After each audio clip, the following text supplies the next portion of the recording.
নমস্কার বন্ধুরা, বাঙালি রান্নায় সকলকে স্বাগত জানাই। আজ আবারও চলে এসেছি নতুন একটি ভিডিও নিয়ে। পুরো ভিডিওটা আপনারা দেখতে থাকুন, আশা করি আপনাদের ভালো লাগবে।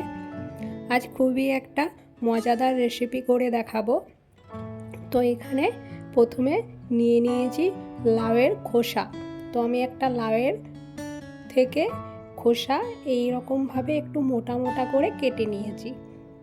এই রেসিপিটা বানানোর জন্য লাউয়ের খোসাটা একটু মোটা করে কেটে নিলেই ভালো হয়। তো আমি কেটে নিয়েছি, এরপর ভালো করে ধুয়ে পরিষ্কারও করে নিয়েছি।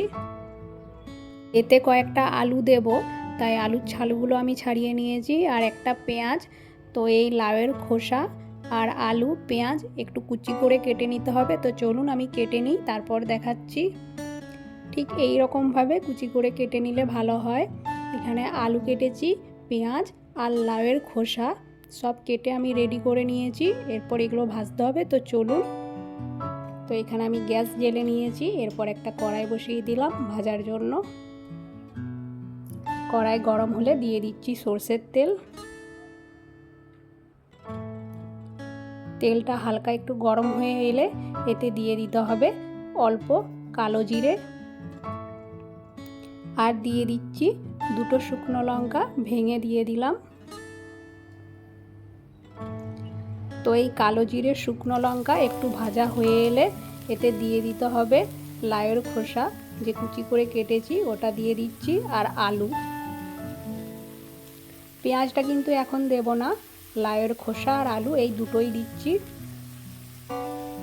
সব দিয়ে দেওয়ার পর এরপর একটু নাড়াচাড়া করে নিতে হবে।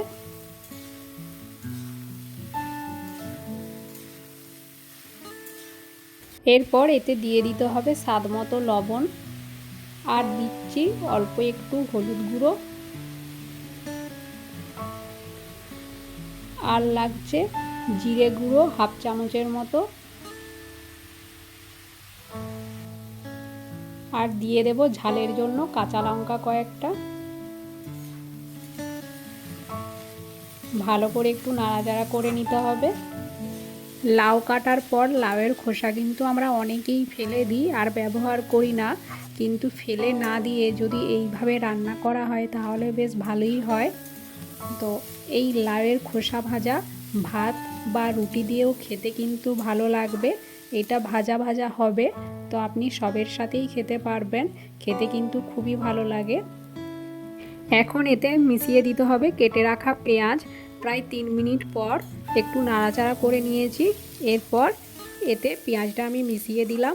পেঁয়াজটা প্রথমে দিইনি, কারণ প্রথমে দিলে অতটা ভালো লাগে না, একটু পরে দিলে পেঁয়াজটা কিন্তু ভালোভাবে ভাজাও হবে আর খেতেও ভালো লাগবে। তো এরপর পেঁয়াজ দিয়ে নাড়াচাড়া করতে হবে। ভাজার সময় কিন্তু নিচে যাতে লেগে না যায় দেখবেন, একটু নাড়াচাড়া করে নিতে হবে। তো দেখেই বোঝা যাচ্ছে লাউয়ের খোসা ভাজা কিন্তু ভালোভাবে ভাজা হয়ে গেছে। এরপর নামিয়ে নিতে হবে। আপনারা লাউয়ের খোসা কিন্তু ফেলে না দিয়ে এইভাবে বানিয়ে নিতে পারেন, দেখবেন খেতে ভালো লাগবে। তো চলুন আমি গ্যাসটা অফ করে এরপর নামিয়ে নিই, আপনাদের দেখাচ্ছি কেমন হয়েছে।